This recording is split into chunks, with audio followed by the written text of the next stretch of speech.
Good morning, I'm Theresa Skorseth. We're continuing our interview with Larry Fisk and Doug Olson. We were talking last time about a Latin American update. We haven't talked to Larry for a couple of years, and but we didn't quite get to finish our conversation. So now we're in the segment about national and international events. So we're still kind of in the ballpark, and I wanted to talk to you, Larry, about Cuba. Now that relations with Cuba are being normalized, which is a very good thing, I wanted to get your take on Cuban medicine. I know you have very good information about that. As I was saying before, I'd interviewed some Cuban doctors in Venezuela.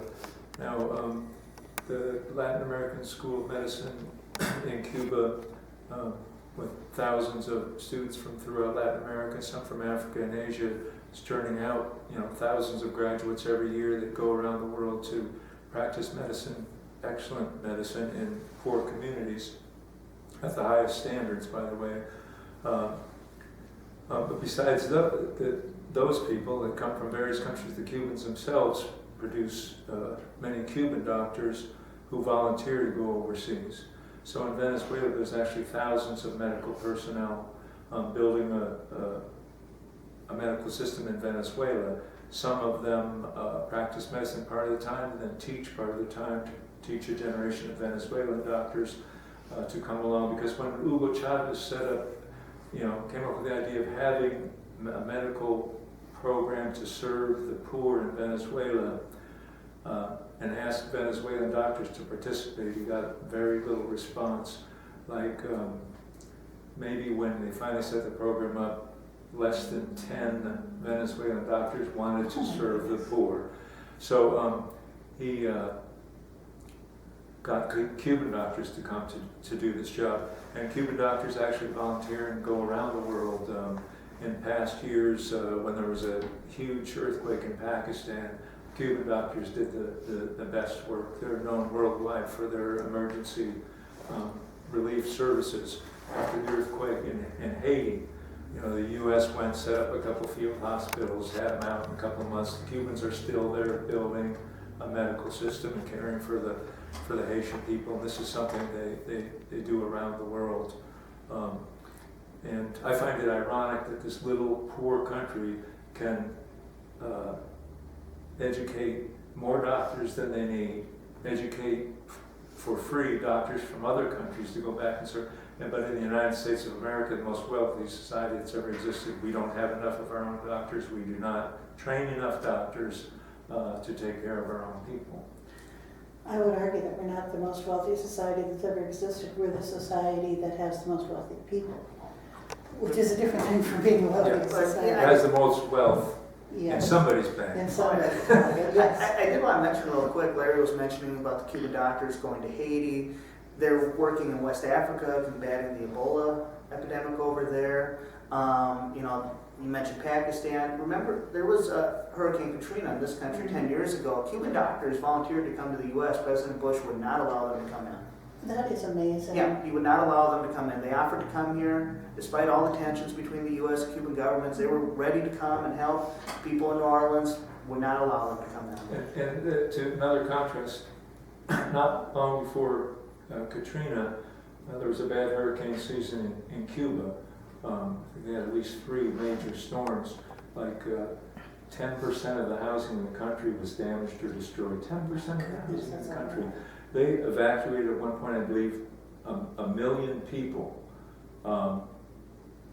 They were able to do this, and we let people drown in New Orleans. Couldn't get drinking water to the major hospitals in 3 days. It just shows you the difference of having a government that is involved in working with the people, for the people, and a government that is allied with the wealthy, the banks and corporations. Quite frankly, doesn't give a damn about working people, poor people.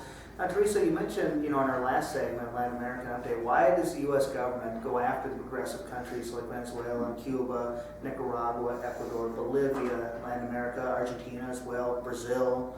Why do they do this? And I think we hit the nail on the head when we talked about the influence of money and how they want to control these nations, control their economies to the benefit of the wealthy in this country. But I think deep down too, it might be what they consider the threat of a bad example. You know, because if more people in this country knew about the wonderful things going But on, a good example. yeah, A good example. yeah, for them it's a bad example. They don't want that. But if more people, and I think that's why it's so important when Larry gives his presentations on Nicaragua, you know, people know what's going on. Nicaragua is a very poor country, and yet they're feeding people, they're building houses, you know, they're help, you know, medicine, you know, they're getting that out, you know, children in school can eat again, they have milk. You know, they're doing wonderful things in a very poor country. And I think if people knew about that and said, wait a minute, you know, these poor countries are able to do all this. And another thing I should mention real quick, you know, Nicaragua, their clean energy initiative, what is it? They want by 2020, what is it, 80% or more of their fuel sources will be clean energy. My goodness. Yeah, this is very, Decades ahead. yeah, very poor country. And so, yeah, I think if more people in this country knew about it, you know, knew about the progress being made in Latin America, they'd be like, well, why aren't we doing that? Because, you know, the U.S. is so wealthy, we have the resources. So we don't want the American people, the establishment, I should say, does not want them to know about this. Instead, they demonize these countries. Anytime you read about these countries, it's almost always something bad. These are bad governments, they're corrupt governments, they're not actually helping the people. They're allied with, you know, Iran, Russia, China, all these villains du jour, you know, this and that. You'll never hear, I can't ever recall in the mainstream media, can you? A good positive story about Venezuela? No. You know, or Nicaragua? Or South America. Yeah, you just don't. Nicaragua once snuck by last year, and that's, you remember the crisis of all the children, Yes. immigrants coming Yeah. to the U.S. border. Oh, yeah, from Guatemala, El Salvador. And they were from the Central American countries mostly, but it was noticed, how come there's not from Nicaragua? Why is that? Nicaragua's a poor country. Why So that kind of yeah. snuck through there, Yeah. that there's something There's good about something right Nicaragua, going on that the there. kids aren't, Yeah. you know, trying to take a train through Mexico to get to the U.S. Well, yeah, compare Nicaragua to like Honduras and Guatemala. I think in El Salvador they'll be making more progress with the FMLN government. You know, it takes a long time though. These things don't happen overnight. But yet children coming from these countries are very violent, you know, whereas Nicaragua, very peaceful, very safe. They have a police force that believes... Organized crime is not established, you know, huge drug operations not established in Nicaragua, have a police force that's not corrupt. Not But brutal. people all over Nicaragua have told me how highly they think of the police force. I myself do not hesitate to deal with the police force in Nicaragua, whereas I see police force in the United States as always being potentially dangerous. Yes. And that's something I'd like to talk about since we're talking about Let's Address it. address Let's that. address that issue. Yeah. Yeah, we now have the Black Lives Matter movement in response to killing of unarmed black men on our streets in their own communities. Just a few days ago, a Hispanic, I believe a Mexican, was killed in Washington State. I watched the video online. It looked to me like the police outright murdered the guy, just murdered him and then put handcuffs on him after he was dead. And these incidents have been, a homeless person was recently killed in Los Angeles. Yeah. These police who are heavily armed, have many types of weapons. Why do they need to resort to shooting people down in the streets? Their job should be to protect, defend, and to avoid injury and death to the population. It's a huge crisis. It's a major crisis, and it's a difference in police mentality. Like Larry's mentioned many times before, Nicaragua, the mentality is we're going to resolve things peacefully. You know, we're going to work with the community. We're not going to use force unless it's absolutely, absolutely necessary. Whereas in the United States, the mentality is force protection. You know, whatever it takes to protect police officers, and who gives a damn if you know, unload your guns and kill someone who was no threat, you know, had their hands up in the air, they were running away. You know, You can claim afterward that you have oh sure. Let me sufficient give a reason. contrasting example. In Nicaragua, it doesn't usually happen this way, but a year or two ago, there was an instance where a cop stopped somebody, they took off, the cop went after him, somehow that person ended up dead. Well, the police force in Nicaragua is one united police force. It's run by a woman who had trained to be a nun. She went on TV to apologize to the nation, said, this is not what we're here for. This is not what we do in Nicaragua. You know, and apologized to the people that the police had killed a person under those circumstances. Contrast. Quite a contrast. Well, and it's happened in Venezuela too, where, you know, the police if they cross the line, like during the rioting last year. Just very recently, there was, a 14-year-old boy killed at a protest, and they arrested that police officer, and they're holding people legally accountable. That's something that almost never happens in this country. Well, in this Police being held country, accountable. we take them to trial and then let them off. Oh, if they even go to trial. Look what happened Yeah. to the police officers who murdered Michael Brown and Eric Garner, just to use two examples. They weren't indicted. The grand jury didn't indict them. So they never even went to trial. And that's what happens most of the time. We discussed it before, and we've discussed it quite a bit. The whole system is set up against that type of accountability because you have local prosecutors, in charge of these investigations. They don't want to ruin their relationship with the police department. So generally speaking, they give the evidence in the most favorable light to the police officer who's accused of, murder, brutality. And so more often than not, grand juries, which are notorious for indicting in any other situation, will let these police officers off the hook. Mm-hmm. And if they do go to trial, then, more often than not, they tend to be acquitted, because there again, these prosecutors they don't use all their, resources. They don't, have that prosecutorial zeal that they would in other cases. So juries tend to acquit. It's the rare day when a police officer is convicted and given a strong prison sentence for violating someone's rights or killing someone in this I country. think about the phenomenon of, mostly white police forces policing communities of color. Mm-hmm. You got the inherent racism, you've got the militarization of the police force, and that the fact that many policemen are ex-military, that mindset of using force. And then we've got the whole prison industrial complex.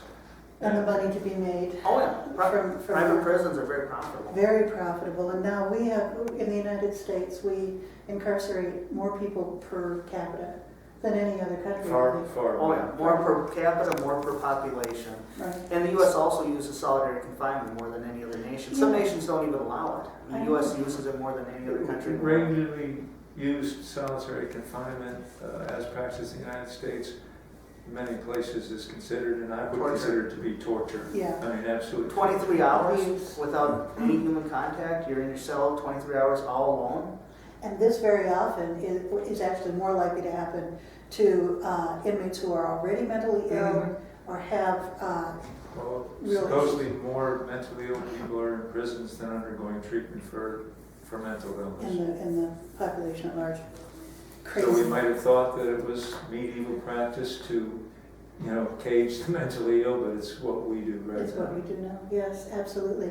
And if we could, I think that the United States would reinstitute poorhouses and workhouses and any other way that they could find to punish the poor and disadvantaged. You were talking earlier about the great force that the police use against the civilian population when there's a perceived threat. And part of that has to do with the military equipment that gets handed down to them, so that now the police Very much so. they have armored tanks, their cars, and flashbang grenades. Is that what they're called? And Flashbang grenades. The New York Police Department even has its own submarines. There are police departments all over the country that, if they don't already have drones, they're trying to get them. So you look at photos of police officers nowadays. They don't look like the police officers you would picture. No, they look like soldiers. Yeah, they do. They look like soldiers. And you mentioned the programs. Yeah, the Department of Homeland Security and the Department of Defense. There's at least two I can think of off the top of my head that give them so-called surplus military equipment. Say equipment that's no longer needed by the Pentagon. We'll just give it to these local police departments. I have to say, I think it's even deeper than that. It's not that this equipment is no longer useful in a military engagement application, but that if they give it to the police, then they get to make more, buy more, spend more money, Of and course. make more money. So. Oh, absolutely. And it's also a great way of controlling the population in this country. It's pretty intimidating. If you see police officers driving down with armored personnel carriers and they're holding M16s and they got flak jackets and helmets on, that'd be pretty scary. Yeah, very scary. Big. Well, if Vests. anyone who was at the conventions in St. Paul some years back, it was like a military occupation. I mean, in both cities. I mean, it was extremely intimidating. And then, of course, our freedom of speech was something you couldn't even get close to the convention. You had to walk into a little fenced cage and pretend like you had the right to That's right, the protest. so-called free speech zones, which are absolute mockery I of know. free speech. Way over there. So, no, I'm glad we were discussing this, because Yeah. it's all part and parcel of what we, human rights abuses, militarization of society, the wars. And it's like boiling the frog, they say you put a frog in boiling water, jump out, you put it in cold water and bring it to a boil, it'll stay. And I think that's what's happening, that we're being sneaked up on. We don't realize how many of our rights and our assumptions have just gone to pieces. Absolutely. We still think we're living in a country that doesn't really exist anymore. And it's very sad. Well, let's just take a look at this latest scandal involving the Chicago Police Department, though. What's it called? Holman Square? A black site Yes, by the Chicago Police Department, where they would take, it was primarily poor and homeless people, disproportionately minority, but they took, protesters too, like there was a big protest outside the NATO Summit 3 years ago, and no lawyers allowed. They just take them in, work them over, chain them, this is happening right here in the United States, right here. It's terrible. And, the sad thing is, though, in almost all likelihood, there won't be any consequences, or very little.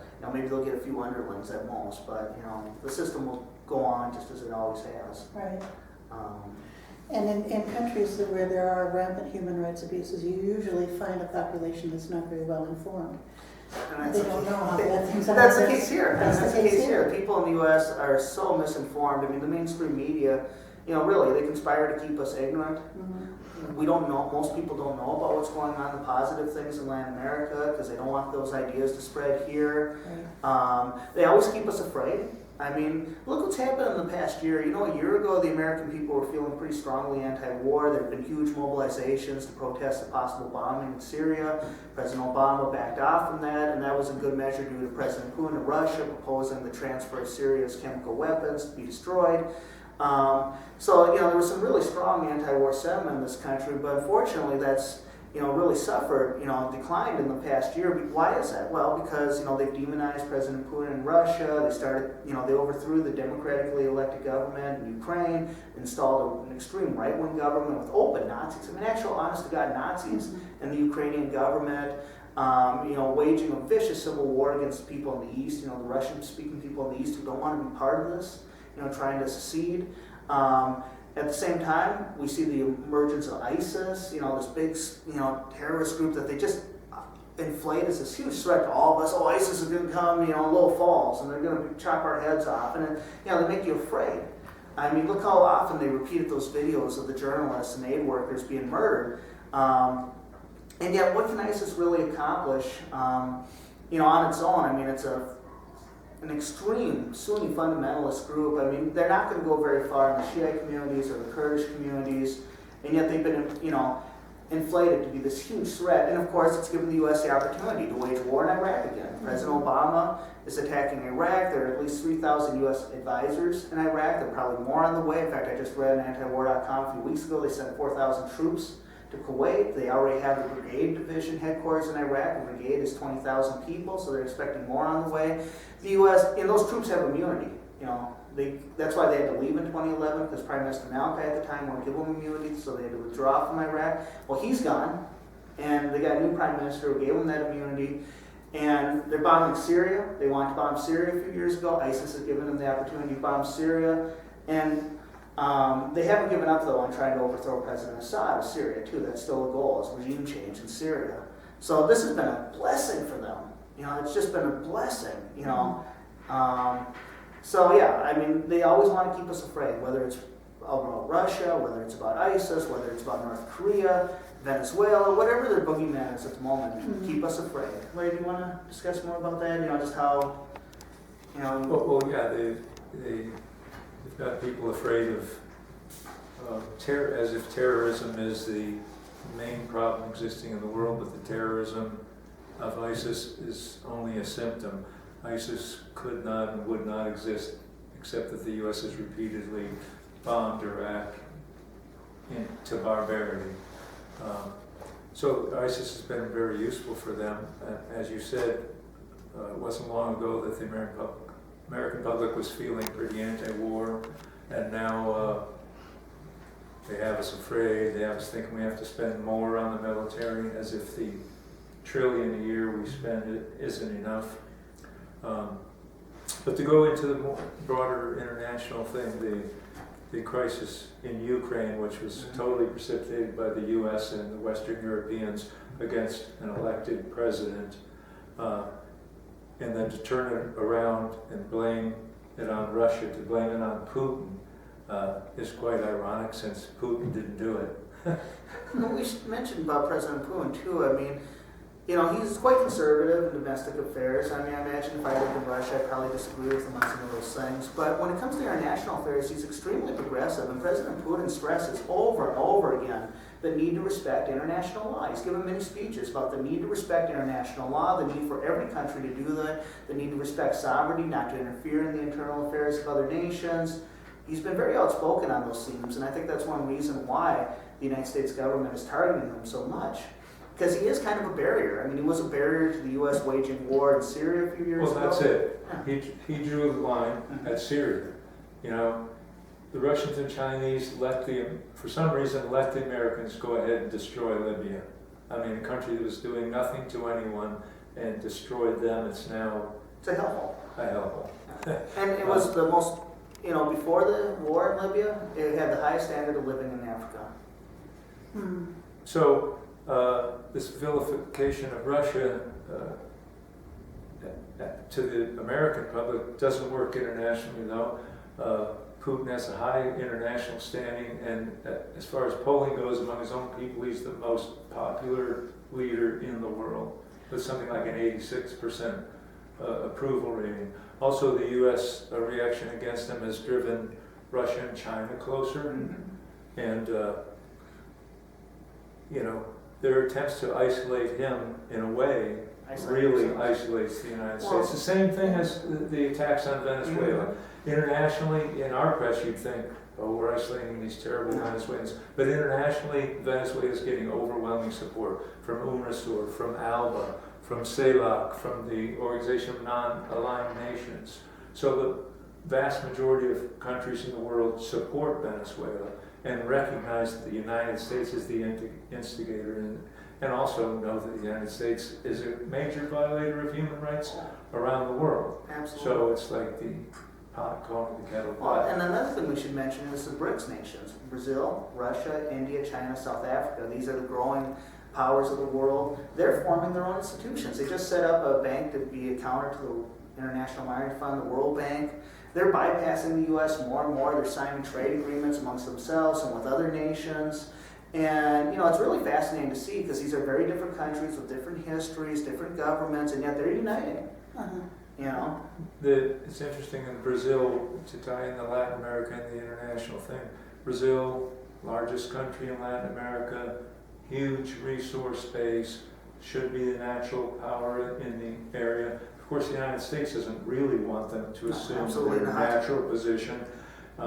And they were working very hard to keep the president of Brazil from being reelected this last year.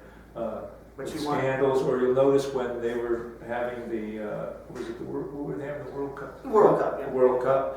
Yeah. The U.S. press was like, "Oh, they're screwing it up. It's going to be a mess. It's going to be," and turned out not to be. So they did the same thing with Russia with the Olympics. That's right. Right? And said, "Oh, they're screwing up." Yeah, and It went just fine. Yeah. They really wanted Dilma Rousseff to lose the presidential election in Brazil, and tried everything that they could. They're manipulating behind the scenes in all these places in Argentina right now. Yes. President Kirchner, who's a strong ally of Venezuela, who's a strong supporter of the national sovereignty of the Latin American nations and their integration, and was a close friend of Hugo Chavez, can't run again because she's done 2 terms. But it's to vilify her and to vilify her party in hopes that they can get a conservative party elected. The United States is behind the scenes in all these countries. We're involved in attempted coups in Ecuador, in Bolivia, which are countries with socialist presidents, strong allies of Venezuela. They're always in there working at every level, trying to influence and turn this tide in Latin America. But hopefully they'll continue to be unsuccessful doing it. So America turns out to sort of be the dark force. Well, America, you hear about rogue nations. America is one of the top ones. And I think that's the way most of the world, and a good many, knowledgeable Americans here in this country perceive it too.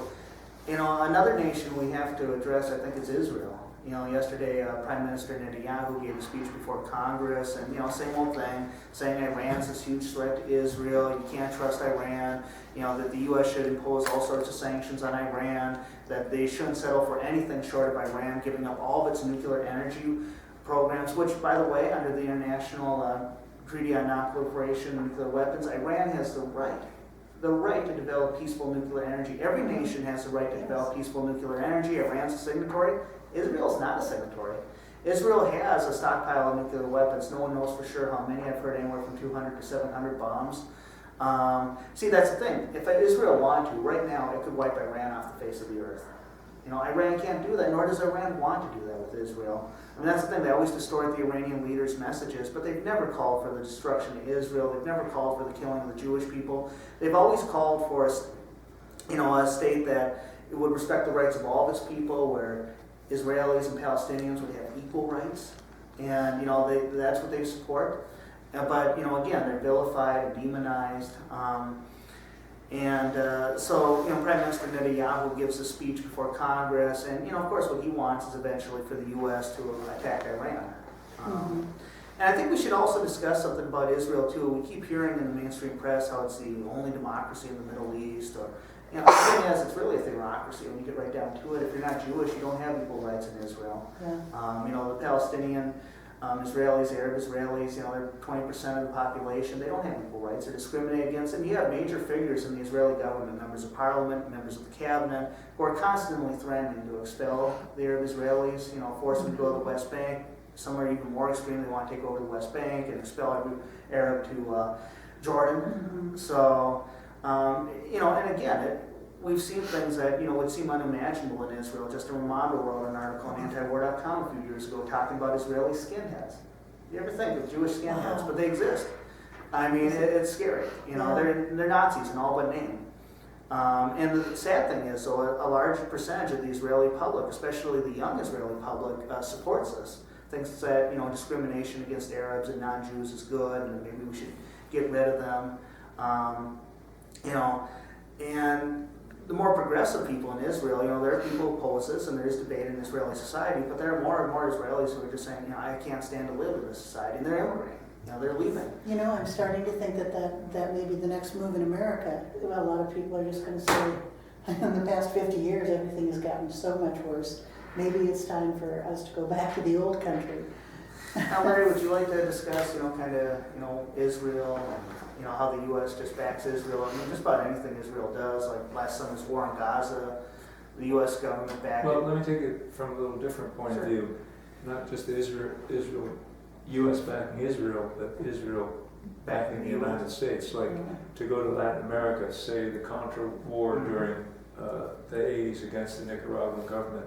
I mean, the Israelis were always involved in the U.S. projects. In the Civil War in El Salvador, in Guatemala, Israelis were very much involved in supporting apartheid in South Africa. Oh, absolutely. I mean, Israel's always been on the wrong side of history. Remember, Israel is stolen land. This land was stolen from Palestinians. I have a Palestinian friend in Tucson who told me that when he was a kid, the Israelis came to his village, made everybody leave, marched them out, bulldozed the town, planted trees over, brought people back, said, look, you have no place that you came from.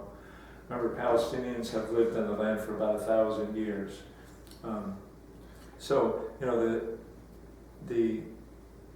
it's a settler state, people who are living on stolen land.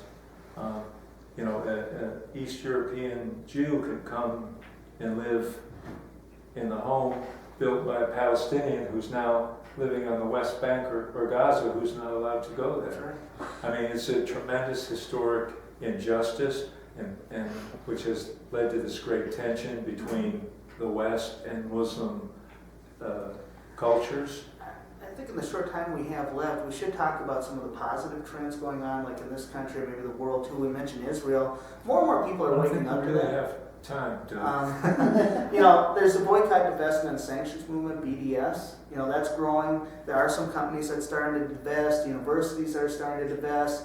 more and more people are getting out and aware about this issue, so and it's good. You did have, I think, about 55, more or less, members of Congress boycott Prime Minister Netanyahu's speech. So I think that is, people are starting to wake up. I mean, last summer, the Gaza war, you couldn't ignore that footage of children being killed. And, when NBC removed a correspondent who was there, who saw it firsthand, people said, no, bring him back. Yeah, they brought him back. So there was a huge anti-war rally on that, too. So there are some positive things going on. So there are, and now we have to close. But making people aware is the point of this program. That's why we're here. So people know that there are other points of view, there's another way to look at things. And thank you so much for joining us. We hope to see you soon, and I'd love to have both of you back. Thank you, Lisa.